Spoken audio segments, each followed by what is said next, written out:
Assalamualaikum warahmatullahi wabarakatuh. Selamat pagi anak-anak. Semoga di pagi hari ini kita tetap diberikan kesehatan dan semangat untuk anak-anak kelas 5 Ilyas yang sudah libur beberapa hari. Maka di hari ini kita memulai lagi pembelajaran di tema 1, subtema 2, pembelajaran 3. Pada pertemuan kali ini, Bu Guru akan membahas dengan materi pokoknya potensi kekayaan alam Indonesia, kemudian yang kedua persebaran suku bangsa, yang ketiga ada kerukunan antar umat beragama, dan yang terakhir menemukan ide pokok dalam teks percakapan. Kita memasuki ke materi inti. Anak-anak masih ingatkah kalian mengenai peta? Tentunya di kelas 3 ataupun kelas 4 sudah dijelaskan gambaran mengenai peta. Peta di sini adalah gambaran permukaan bumi yang ditampilkan pada suatu bidang datar dengan skala tertentu.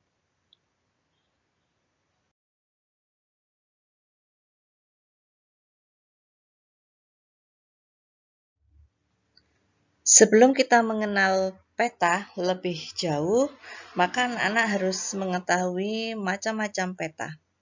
Macam-macam peta dibagi menjadi dua. Ada yang disebut dengan peta umum dan ada yang disebut dengan peta khusus. Peta umum yaitu yang menggambarkan suatu daerah secara umum, secara keseluruhan. Sedangkan peta khusus yaitu menggambarkan hal-hal khusus dari suatu daerah. Peta khusus disebut juga dengan peta tematik.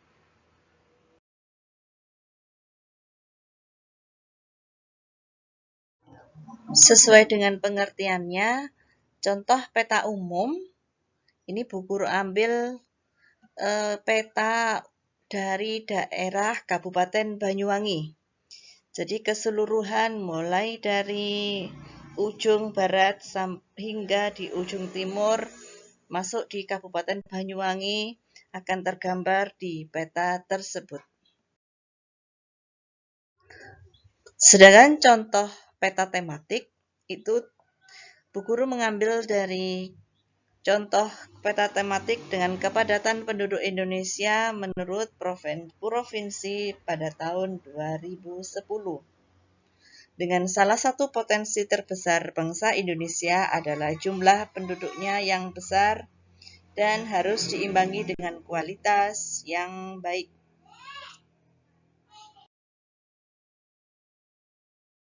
Anak-anak, tahukah kalian bagaimana cara menghitung angka kepadatan penduduk? Nah, di sini Bu Guru memberikan rumusnya. Kepadatan penduduk sama dengan jumlah keseluruhan penduduk dibagi dengan luas wilayah tertentu. Dari contoh beberapa peta, maka kita akan melanjutkan ke materi nilai luhur Pancasila dalam kehidupan sehari-hari. Keragaman yang dimiliki Indonesia antara lain ada keragaman suku, budaya, dan agama. Hal yang menjadikan kita semakin bangga menjadi warga negara Indonesia selain memiliki keberagaman tersebut antara lain, kita mempunyai wilayah yang luas dan berupa kepulauan. Dengan letak geografis yang strategis, dengan besarnya jumlah penduduk, keragaman bukanlah pemecah, justru menjadi pemersatu bangsa Indonesia, khususnya pada keragaman suku bangsa.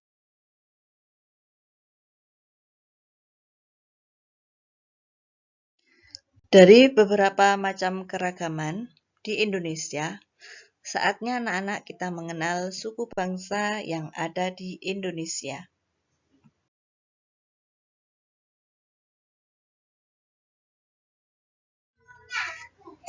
Untuk kekayaan suku bangsa, Indonesia memiliki ratusan nama suku bangsa, bahkan ribuan. jika dirinci hingga subsukunya. Di sini kita berada di Provinsi Aceh dengan nama sukunya suku Gayo, suku Alas, dan Aceh.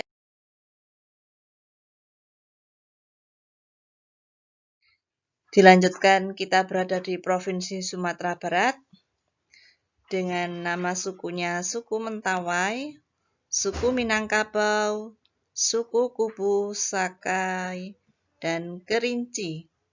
Seperti itu anak-anak, contoh gambar rumah adatnya, pakaiannya pun juga berbeda.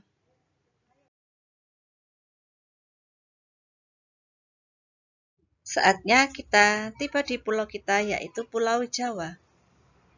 Dengan suku Jawa, ada suku Tengger yang ada di Kabupaten Probolinggo, ada suku Sunda, suku Betawi, dan suku Baduy.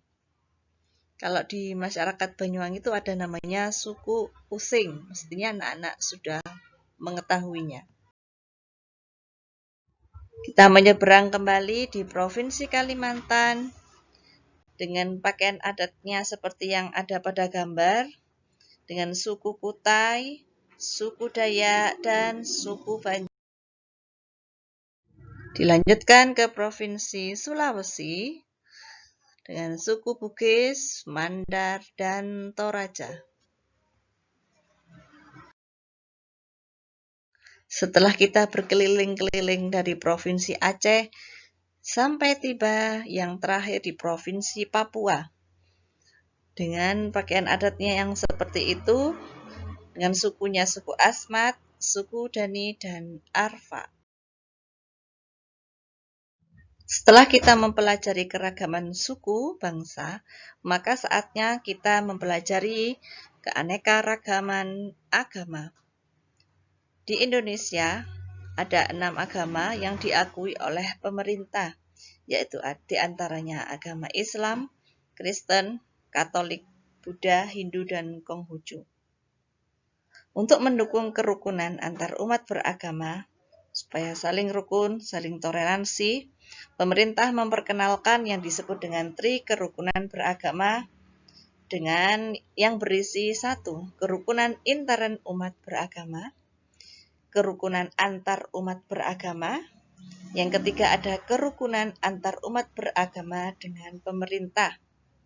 Tujuannya ini supaya kita meskipun kita berbeda agama, tetap menjaga yang namanya dengan kerukunan umat beragama.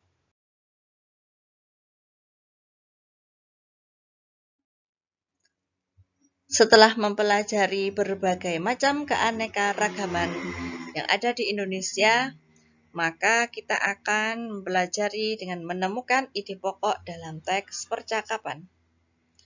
Cara-cara menemukan ide pokok dalam teks percakapan ada 3 cara. Yang pertama, dengarkan dengan saksama, dengan sungguh-sungguh teks percakapan tersebut. Yang kedua, catatlah beberapa peristiwa yang kamu anggap penting. Mulai dari kejadiannya, mulai dari latarnya, mulai dari ceritanya.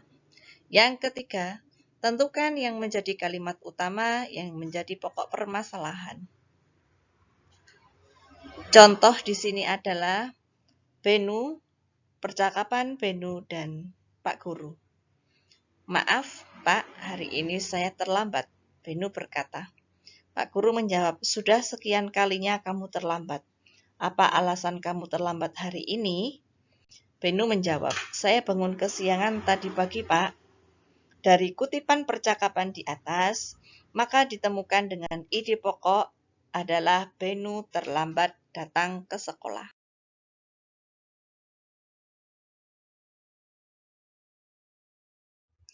Dari materi pagi ini yang dijelaskan Bu Guru, maka sampailah tiba kita di akhir materi. Sampai bertemu di pembelajaran berikutnya. Terima kasih. Assalamualaikum warahmatullahi wabarakatuh.